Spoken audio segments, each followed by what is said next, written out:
Class 11 শিক্ষাবিজ্ঞান এডুকেশনের আজকে পরবর্তী অধ্যায়ের প্রশ্ন উত্তর নিয়ে আলোচনা করব। শিক্ষার উপাদানসমূহ, যেখানে আমরা শিক্ষক, শিক্ষার্থী, পাঠ্যক্রম, সহপাঠক্রম, পরিবেশ এইসব বিষয়গুলো আলোচনা করেছিলাম। সেই বিষয়ে সেই অধ্যায়টি নিয়ে তার প্রশ্ন উত্তর নিয়ে আজকে আলোচনা করব। দেখো, এখানে নিম্নলিখিত প্রশ্নগুলির উত্তর লেখো, অর্থাৎ এগুলো 8 নম্বরের প্রশ্ন। 8 নম্বরের প্রশ্নে প্রথম প্রশ্ন, 1 নম্বর প্রশ্ন, পাঠ্যক্রম কি? পাঠ্যক্রম নির্ধারণে শিশুর কোন কোন চাহিদা ও ক্ষমতার উপর গুরুত্ব দেওয়া উচিত? এবার পাঠ্যক্রম কি? পাঠ্যক্রম বিষয়টা হলো তার সংজ্ঞাটা নিয়ে আলোচনা করতে হবে। পাঠ্যক্রম কাকে বলে এই বিষয়ে যে সংজ্ঞাটা দেওয়া আছে সেই সংজ্ঞাটি নিয়ে আলোচনা করতে হবে। পাঠ্যক্রম বলতে বোঝায় শিক্ষার্থীর সমস্ত রকমের অভিজ্ঞতা, যা তারা শ্রেণীকক্ষ, কর্মশালায়, খেলার মাঠে এবং শিক্ষকদের সঙ্গে যোগাযোগের মাধ্যমে লাভ করে। এই অর্থে সমগ্র বিদ্যালয় জীবনই পাঠ্যক্রম বা শিক্ষার্থীর জীবনের সমস্ত ক্ষেত্রে স্পর্শ করে এবং সুসংহত ব্যক্তিত্ব গড়ে তোলে। আধুনিককালে শিক্ষাবিদদের মতে curriculum is an organized and integrated pattern of experience necessary for all round development of the individual। অর্থাৎ পাঠ্যক্রম হলো ব্যক্তি জীবনের সার্বিক বিকাশের সহায়ক সুনির্বাচিত অভিজ্ঞতা সমূহের যথার্থ সমন্বয়। তাহলে এক কথা বলতে পারি পাঠ্যক্রম কি, এ কথা প্রশ্নের উত্তর দিতে গেলে পাঠ্যক্রমের যে সংজ্ঞাগুলো রয়েছে সেগুলি নিয়ে আমরা আলোচনা করব, বা সেই বিষয়ে সেই প্রশ্নের উত্তর লেখার সময় সেই বিষয়গুলো নিয়ে লিখব। এরপরে কি বলেছে? পাঠ্যক্রম নির্ধারণে শিশু কোন কোন চাহিদা ও ক্ষমতার উপর গুরুত্ব দেওয়া উচিত। এবার পাঠ্যক্রম নির্ধারণের ক্ষেত্রে কোন কোন চাহিদা গুরুত্ব দেওয়া উচিত, সেই চাহিদাগুলি কি কি? যেমন শিশুর চাহিদার মধ্যে পড়ে জৈবিক চাহিদা, জ্ঞানমূলক চাহিদা, সামাজিক চাহিদা, প্রাক্ষবিক চাহিদা। তাহলে প্রথমেই চাহিদা হিসেবে আমাদের আলোচনা করতে হবে জৈবিক, জ্ঞানমূলক, সামাজিক, প্রাক্ষবিক এই সমস্ত চাহিদাগুলো, যাতে পাঠ্যক্রম যখন গঠন করা হবে, নির্ধারণ করা হবে, তখন যেন এই একজন শিশুর এই যে চাহিদাগুলো সেই চাহিদাগুলোর উপর গুরুত্ব দিয়ে বা সেই চাহিদাগুলোকে চিন্তা করে পাঠ্যক্রম গড়ে তুলতে হবে। এছাড়া কি বলা হচ্ছে, যেমন জৈবিক চাহিদার ক্ষেত্রে বিভিন্ন রকম জৈবিক চাহিদাগুলো যাতে তৃপ্তি হয় সেই উদ্দেশ্যে পাঠ্যক্রমের অন্তর্গত স্বাস্থ্য শিক্ষা, কর্মশিক্ষা, শারীরিক শিক্ষা, জীবন বিজ্ঞান প্রভৃতি বিষয়ের অন্তর্ভুক্ত করতে হবে।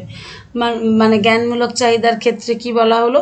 জ্ঞানমূলক চাহিদার ক্ষেত্রে ভাষা, সাহিত্য, গণিত, ভৌতবিজ্ঞান, জীবন বিজ্ঞান এই সমস্ত বিষয়গুলির মধ্যে দিয়ে তার জ্ঞানমূলক চাহিদা তৃপ্ত হবে। সামাজিক চাহিদা বলতে কি বোঝানো হয়েছে? সামাজিক চাহিদা বলতে বোঝাতে চেয়েছে যে ইতিহাস, ভূগোল, শারীরিক শিক্ষা, সমাজসেবা প্রভৃতি বিষয়কে অন্তর্ভুক্ত করতে হবে, পাঠ্যক্রম অন্তর্ভুক্ত করতে হবে, তাহলে তার শিশুর সামাজিক চাহিদাগুলো পূরণ হবে। প্রাক্ষবিক চাহিদা বলতে কোনগুলোকে বোঝানো হয়েছে? অঙ্কন, নৃত্য, সঙ্গীত, হাতের কাজ প্রভৃতি যে শিক্ষার্থীদের প্রাক্ষবিক চাহিদা পূরণের ক্ষেত্রে এগুলোই সাহায্য করে। অর্থাৎ শিশুর যে সৃজনশীলতার চাহিদা থাকে সেই চাহিদার মধ্যে দিয়ে প্রাক্ষবিক চাহিদাগুলো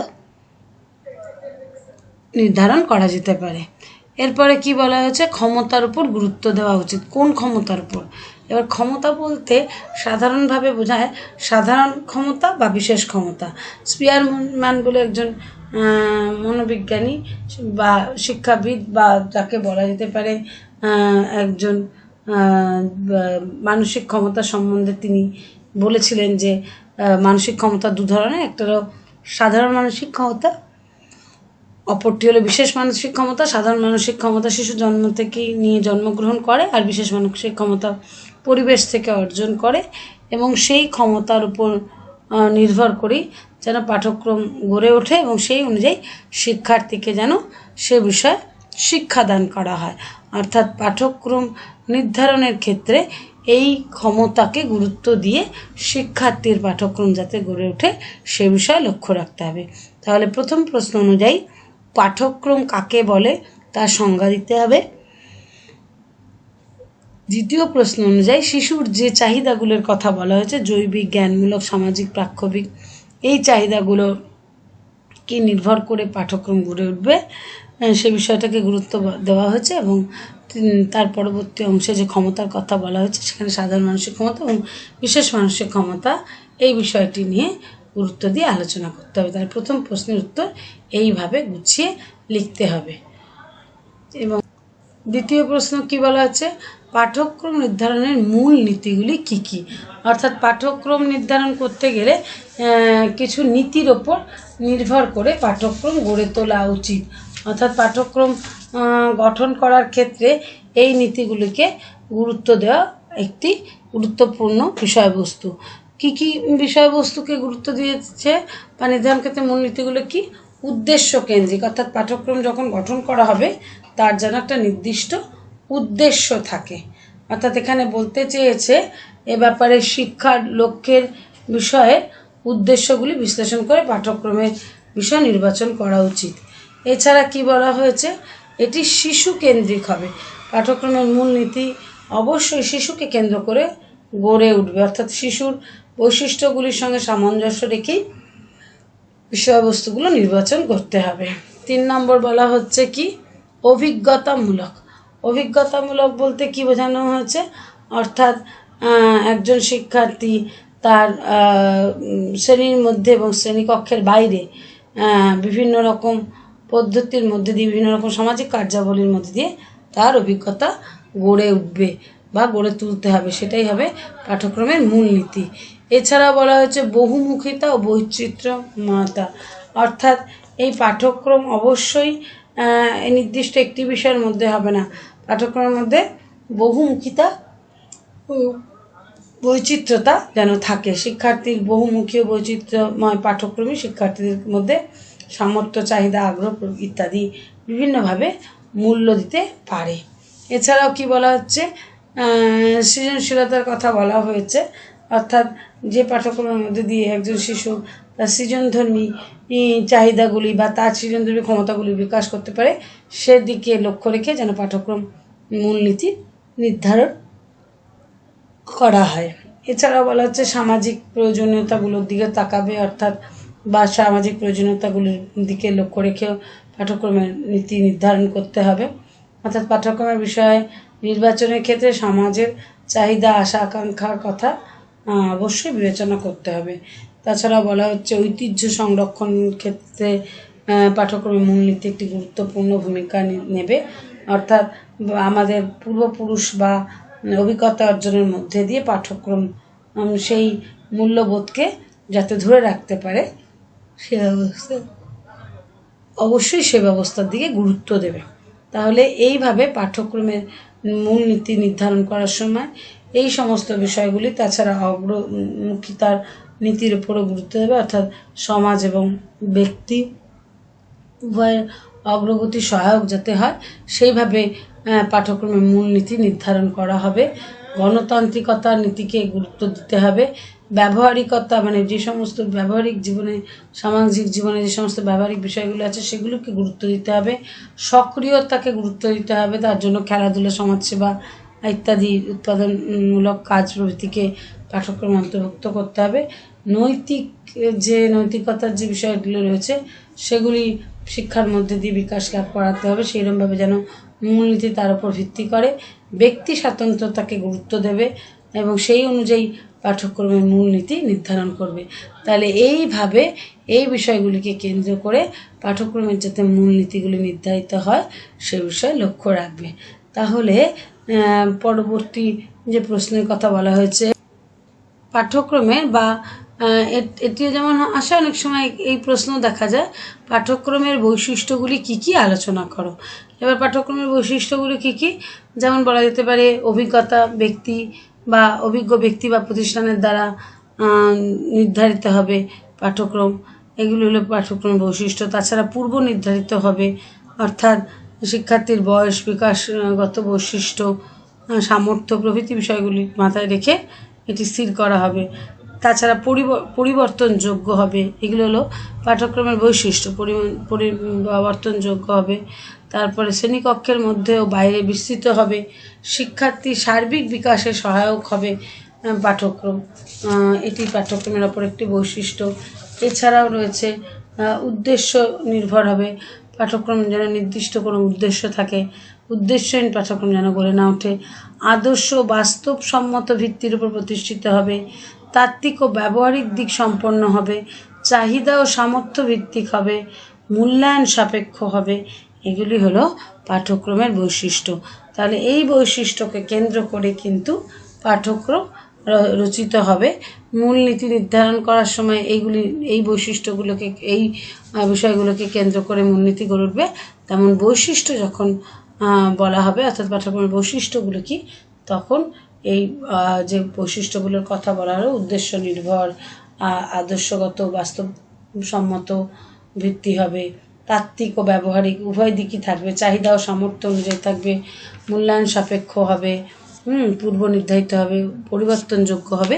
এই বিষয়গুলিকে গুরুত্ব দিয়ে দেওয়া হবে এবং এগুলি হলো পাঠ্যক্রমের বৈশিষ্ট্য, কথা বলা যেতে পারে। 3 নম্বর প্রশ্ন দেখো, সহপাঠ্যক্রমিক কার্যাবলীর প্রকারভেদগুলি কি কি? শিক্ষাক্ষেত্রে সহপাঠ্যক্রমিক কার্যাবলীর প্রয়োজনীয়তা আলোচনা করো। সহপাঠ্যক্রমিক কার্যাবলীর প্রকারভেদ বলতে এখানে সহপাঠ্যক্রমিক বিষয়গুলো যেগুলো রয়েছে সেগুলিকে নির্দিষ্টভাবে ভাগ করা হয়েছে। অর্থাৎ তোমরা যদি নিজেদের কাছে তোমাদের যে বই থাকে, তাহলে দেখবে সেই বইয়ে কোনো বই, যেমন সুশীল রায়ের বইয়ে চার্ট করে দেওয়া আছে যে কোন ধরনের সহপাঠ্যক্রমিক কার্যাবলী। যেমন শরীরচর্চামূলক কার্যাবলী রয়েছে, যেখানে football, volley, badminton, table tennis, শরীরচর্চা, এই ধরনের কাজগুলিকে বলা হচ্ছে শরীরচর্চামূলক কার্যাবলী। শিক্ষামূলক কার্যাবলীর মধ্যে উল্লেখ করা যেতে পারে, যেখানে বলা হয়েছে পুরস্কার বিতরণ অনুষ্ঠান, বিতর্ক সভা, আলোচনা চক্র, তাৎক্ষণিক বক্তৃতা, শিক্ষামূলক ভ্রমণ, এগুলোকে বলা হচ্ছে শিক্ষামূলক কার্যাবলী। 3 নম্বর বলা যেতে পারে সাংস্কৃতিক কার্যাবলী। সাংস্কৃতিক কার্যাবলীর মধ্যে মহাপুরুষদের জন্ম মৃত্যু যে সমস্ত অনুষ্ঠানগুলো হয়, সেই সমস্ত বিষয়গুলিকে সহপাঠ্যক্রমিক কার্যাবলী, সাংস্কৃতিক পাঠ্যক্রমিক কার্যাবলী বলা যেতে পারে। বিভিন্ন রকম নাট্য উৎসব, বিদ্যালয়ে বিভিন্ন সংরক্ষণ সংগঠিত চিত্রকলা প্রদর্শনী, এগুলোকে বলা হচ্ছে সাংস্কৃতিক কার্যাবলী। এরপর 4 নম্বর বলা হচ্ছে আত্মপ্রকাশমূলক কার্যাবলী। আত্মপ্রকাশমূলক বলতে ব্রতচারী, তারপরে এনসিসি, এবং বিভিন্ন জায়গায় দেখবে পর্বত আরোহণ শেখানো হয়, বিভিন্ন রকম পত্রিকা বার করা হয় বিদ্যালয়গুলিতে, বৃক্ষরোপণ, ব্রতচারী, এই সমস্তগুলিকে বলা হচ্ছে আত্মপ্রকাশমূলক কার্যাবলী। পঞ্চমত বলা হচ্ছে সহযোগিতামূলক কার্যাবলী। সহযোগিতামূলক কার্যাবলী বলতে স্কাউট, সেবামূলক কাজ, ব্রতচারী ওখানে বলা যেতে পারে, এগুলো হলো সহযোগিতামূলক কার্যাবলী। এছাড়া সামাজিক কার্যাবলী রয়েছে, যেখানে বিভিন্ন রকমভাবে প্রাকৃতিক দুর্যোগ হলে ত্রাণ কার্যগুলো যেগুলো করা হয়, সেগুলোকে বিভিন্ন বিদ্যালয় বা নিজেদের বাড়ির চারিপাশের জায়গা বিভিন্ন রকমভাবে পরিষ্কার পরিচ্ছন্ন রাখা, এগুলো বা বিভিন্ন জাতীয় দিবস যে উদযাপন, এগুলো হলো সামাজিক কার্যাবলী। প্রাক্ষবিক বিকাশমূলক কার্যাবলীর মধ্যে সঙ্গীত, সাহিত্য চর্চা, অনুষ্ঠান, অভিনয় প্রভৃতি যে সমস্ত সহপাঠ্যক্রমিক বিষয়গুলো রয়েছে, সেগুলো যে প্রকাশ ঘটে বা সেগুলো যে অনুষ্ঠান হয়, তাকে বলছে প্রাক্ষবিক বিকাশমূলক কার্যাবলী। বিদ্যালয়ে স্বায়ত্তশাসনমূলক কার্যাবলী বলতে এর মধ্যে অন্তর্ভুক্ত হলো বিদ্যালয় সমবায় সমিতি, হস্টেল পরিচালনা করা, বা বিভিন্ন রকম ক্যান্টিন, খাওয়া দাওয়ার যে ক্যান্টিন স্কুলগুলোতে থাকে, এগুলো পরিচালনা করা, এগুলোকে বলা হচ্ছে বিদ্যালয়ের স্বায়ত্তশাসনমূলক। অবসর জীবনযাপনমূলক কার্যাবলী রয়েছে, সেগুলির মধ্যে পড়ছে বিভিন্ন রকম বিনোদনমূলক সংঘবদ্ধ সংগঠন, শব্দকোষ তৈরি ইত্যাদি, শিক্ষার্থীদের উৎসাহ, দক্ষতা প্রভৃতি দান করা, নান্দনিক দিকের বিকাশ ঘটানো, এইগুলোকে বলা হচ্ছে। সৃজনশীল কার্যাবলীর মধ্যে যেমন পড়ছে গান বাজনা, অঙ্কন, নৃত্য, বিতর্ক, তাৎক্ষণিক বক্তৃতা, সেমিনার, বিজ্ঞান প্রদর্শনী, এগুলোকে বলা হচ্ছে সৃজনশীল কার্যাবলীর মধ্যে এগুলো অন্তর্ভুক্ত। এইভাবে সহপাঠ্যক্রমিক কার্যাবলীগুলির প্রকারভেদ করা হয়েছে। এছাড়া সহপাঠ্যক্রমিক কার্যাবলীর যে প্রয়োজনীয়তা শিক্ষাক্ষেত্রে, যেমন ধরো শিক্ষার্থীদের চাহিদা পরিতৃপ্ত করা, সামাজিক বিকাশ ঘটানো, আত্মবিশ্বাস গড়ে তোলা, একঘেয়েমি দূর করা, শৃঙ্খলা গঠন করা, বৃত্তিমূলক প্রশিক্ষণ দান করা, অবসর যাপনের শিক্ষা দেওয়া, শিক্ষক শিক্ষার্থীর মধ্যে সম্পর্ক স্থাপন করা, এগুলি কিন্তু সহপাঠক্রমিক কার্যাবলীর মধ্যে দিয়ে প্রকাশ হয়ে থাকে। এইভাবে তোমরা এই অংশগুলোকে গুছিয়ে বইয়ের মধ্যে থেকেও দেখবে সহজভাবেই পাবে। এগুলো গুছিয়ে পয়েন্ট করে যদি লেখো তাহলে কিন্তু এই প্রশ্নগুলোর উত্তর দিলে নম্বরও অনেক ভালো ওঠে। এছাড়াও রয়েছে যেমন ধরো চতুর্থ প্রশ্ন, শিক্ষায় পরিবেশের গুরুত্ব আলোচনা করো। যেমন দেখো, বলা যেতে পারে শিক্ষার্থীকে ভারসাম্য বজায় রাখতে পরিবেশের দ্বারা প্রভাবিত হয়। উদ্ভিদ জগৎ খাদ্য সরবরাহ করে, জৈবিক অস্তিত্ব বজায় রাখার কাজ করে। এছাড়া বলা যায় জীবাণু জন্মায় যেগুলি দূষিত পদার্থ নষ্ট করে এবং তার ফলে পরিবেশ সুস্থতা বজায় রাখতে সাহায্য করে। এর ফলে শিক্ষার্থীর মধ্যে সুস্থ জীবনযাপনের প্রয়াস সঞ্চারিত হয়। এছাড়াও বায়োস্ফিয়ার যে পৃথিবীর বর্জ্য দূষিত পদার্থগুলি শোষণ করে, মানুষের জন্য যা কিছু দূষিত তা দূর করার প্রবণতা শিক্ষার্থী প্রাকৃতিক পরিবেশ থেকেই লাভ করে। এছাড়া প্রাকৃতিক পরিবেশ ও সৌন্দর্যের যে মূল্য শিক্ষার্থীকে রুচিসম্মত জীবনযাপন অনুপ্রাণিত করে। তাছাড়া প্রাচীন সভ্যতা সম্পর্কে প্রাথমিক ধারণা দেয়। কৃষ্টি ইত্যাদি বাসস্থানের ও তার কৃষ্টিগুলোকে জানতে সহায়তা করে। এছাড়া বলা যায় যে শিল্প সাহিত্য এগুলি সম্বন্ধে পরিবেশ বা অন্যান্য বিষয় থেকে শিক্ষা গ্রহণ হয় এবং বিভিন্ন রকম রীতিনীতি, খাদ্যাভ্যাস, পোশাক পরিচ্ছদ এগুলি কিন্তু এই পরিবেশ থেকে আমরা জানতে পারি বা সেগুলোর থেকেই শিখে থাকি। এছাড়াও যে সামাজিক বিভিন্ন বিষয়গুলো সামাজিক বিকাশের ক্ষেত্রে পরিবেশ সাহায্য করে। ধর্মীয় সংস্থান ইত্যাদি সম্বন্ধে শিক্ষার্থী সমাজ থেকে জ্ঞান অর্জন করে এবং তার ফলে শিক্ষার্থীর আচরণ ধারাকে প্রভাবিত করে, নৈতিক এবং চরিত্র বিকাশে সাহায্য করে। ক্ষুদ্র ক্ষুদ্র সংস্থানগুলো সমাজের সেগুলো শৃঙ্খলাবদ্ধ করতে শেখায়। এইভাবে বিভিন্ন দিক দিয়ে পরিবেশ শিক্ষার্থীর জীবন বিকাশে গুরুত্বপূর্ণ ভূমিকা নেয় এবং শিক্ষার মধ্যেও পরিবেশের একটি গুরুত্বপূর্ণ ভূমিকা রয়েছে, যার মধ্যে দিয়ে একজন শিক্ষার্থী সহজ সুন্দরভাবে বেড়ে উঠতে পারে। এবার দেখো, এখন তোমাদের সঙ্গে আলোচনা করি অতি সংক্ষিপ্ত প্রশ্নগুলি। এগুলো 1 নম্বর থাকে, সরাসরি যেমন প্রশ্ন থাকে তেমন আবার অনেক ক্ষেত্রে দেখা যায় যে মাল্টিপল চয়েস অর্থাৎ সঠিক প্রশ্নের উত্তর বেছে নিয়ে লেখো, সেটাও থাকে। আমি এখানে সরাসরি ছোট প্রশ্নগুলো করেছি। যেমন ধরো বলছে, আধুনিক শিক্ষায় শিক্ষক কী ভূমিকা পালন করেন? আধুনিক শিক্ষার ক্ষেত্রে শিক্ষক একজন শিক্ষার্থীর গাইড, ফ্রেন্ড অ্যান্ড ফিলোসফার, অর্থাৎ তার পথ নির্দেশক, তার বন্ধু এবং তাকে দার্শনিকভাবে চিন্তা ধারণা তৈরি করতে সাহায্য করে।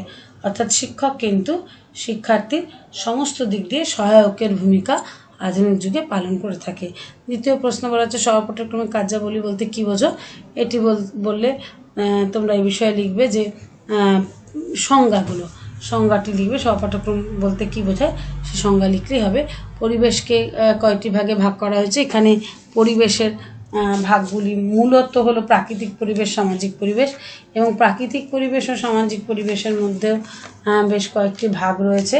যেমন প্রাকৃতিক পরিবেশ, সামাজিক পরিবেশের মধ্যে প্রাকৃতিক পরিবেশের মধ্যে সজীব পরিবেশ, নির্জীব পরিবেশ এবং সজীব পরিবেশ এবং নির্জীব পরিবেশের মধ্যে নির্জীব পরিবেশ আবার স্বাভাবিক জড়, কৃত্রিম জড়। সামাজিক পরিবেশের মধ্যে পরিবার, সামাজিক গোষ্ঠী বা রাষ্ট্র বা বিভিন্ন শিক্ষা প্রতিষ্ঠান। এইভাবে পরিবেশকে প্রধানত 2টি ভাগে ভাগ করা হয়েছে এবং সেই ভাগ থেকেও আবার সেগুলিকে 2টি ভাগ 1টি ভাগে বিভক্ত হয়েছে। এই ভাগগুলিকে দেখবে বইয়ে ছক করে লেখা আছে, তাহলে তোমরা যদি দেখো সহজভাবে সেটা বুঝতে পারবে বা লিখতে পারবে। শিক্ষার্থীর বিকাশে কোন 2টি বিষয় গুরুত্বপূর্ণ ভূমিকা নেয়? একটি হলো বংশধারা, অপরটি হলো পরিবেশ। এই 2টির মিথস্ক্রিয়ার ফলে কিন্তু শিক্ষার্থীর বিকাশ সঠিকভাবে হয়ে থাকে। এছাড়াও দেখো, শিক্ষার উপাদানগুলি কি কি? শিক্ষার উপাদান বলতে আমরা জানি এখানে মূলত 2টি ভাগে উপাদানকে ভাগ করা হয়েছে। একটি হলো মানবিক উপাদান, অপরটি হলো অমানবিক উপাদান বা মানবিক এবং অমানবিক। মানবিক উপাদানগুলির মধ্যে কী কী পড়ছে? শিক্ষক এবং শিক্ষার্থী। আর অমানবীয়, একটি হলো মানবীয় উপাদান, অপরটি হলো অমানবীয় উপাদান। অমানবীয় উপাদানের মধ্যে পড়ছে হলো পাঠ্যক্রম, সহপাঠক্রম, পরিবেশ, এগুলোকে বলা হচ্ছে অমানবীয় উপাদান। তাহলে মূলত শিক্ষার উপাদানকে দুভাগে ভাগ করা হয়েছে। দুভাগের মধ্যে একটি হলো মানবীয় উপাদান, অপরটি হলো অমানবীয় উপাদান। মানবীয় উপাদানের মধ্যে দুটি কী কী? শিক্ষক শিক্ষার্থী।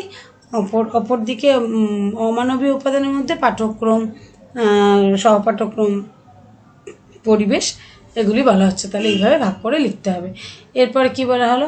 কারিকুলাম শব্দটি কোন ল্যাটিন শব্দ থেকে এসেছে? এটা তোমরা পাঠ্যক্রম পড়ার প্রথমেই পড়েছ, বইতেই পেয়ে যাবে। পাঠ্যক্রমিক কার্যাবলীর উদাহরণ, বিভিন্ন রকম উদাহরণের কথা যে শ্রেণীবিভাগগুলো বলা হলো, সেখানেই তোমাদের সহপাঠ্যক্রমিক কার্যাবলীর বিভিন্ন উদাহরণগুলো দেওয়া হয়েছে, যেখানে শারীরিক, সামাজিক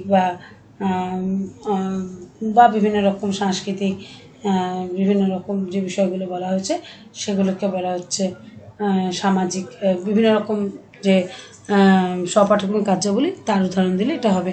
এছাড়া কি বলা হচ্ছে? এনভায়রনমেন্ট শব্দটি কোন শব্দ থেকে এসেছে? আমরা বলতে পারি পরিবেশ ইংরেজি হলো এনভায়রনমেন্ট, এটি ফরাসি শব্দ। এনভায়রনন অর্থাৎ যার অর্থ হলো ঘিরে থাকা। এই ঘিরে থাকা বিষয়টি বলা যেতে পারে ইংরেজি শব্দ এনভায়রনমেন্টটা ফরাসি শব্দ। এনভায়রনার ফরাসি শব্দ থেকে এটি উৎপত্তি হচ্ছে, যেটাকে বলা হচ্ছে ঘিরে থাকা। অর্থাৎ এইভাবে এনভায়রনমেন্ট শব্দটিকে ব্যবহার করা হয়েছে, যেটাকে বলা হচ্ছে পরিবেশের, মানব জীবনকে ঘিরে রয়েছে প্রাকৃতিক পরিবেশ, সামাজিক পরিবেশ। সেই অর্থে এই এনভায়রনমেন্ট কথাটি ফরাসি শব্দ এনভায়রনার থেকে এসেছে। তাহলে এইভাবে ছোট প্রশ্ন, এছাড়াও অনেক ছোট প্রশ্ন আছে, তোমরা নিজেদের বইয়ের অনুশীলনীগুলো দেখবে, অনুশীলনী দেখলেই দেখবে আরও অনেক ছোট প্রশ্ন পাবে। তোমরা বই থেকেই এই প্রশ্নগুলো বার করবে এবং বড় প্রশ্নগুলো গুছিয়ে উত্তর লিখলেই দেখবে, পয়েন্ট করে উত্তর লিখলে এগুলো নম্বর পাওয়া অনেক সহজ। তাহলে তোমরা এই বিষয়গুলোকে ভালো করে পড়বে এবং বইয়ের পিছনে অনুশীলনী করবে। আমার মনে হয় তাহলে এই অধ্যায়গুলো তোমাদের কাছে আরও সহজ উঠবে এবং তোমরা খুব সুন্দরভাবে এর থেকে প্রশ্ন দিলে লিখতে পারবে। তাহলে এই আলোচনার মধ্যে দিয়ে আজকের এই অধ্যায়ের প্রশ্ন উত্তর আলোচনা করা শেষ হলো। পরবর্তী দিন পরবর্তী অধ্যায়ের প্রশ্ন উত্তর নিয়ে আলোচনা করব।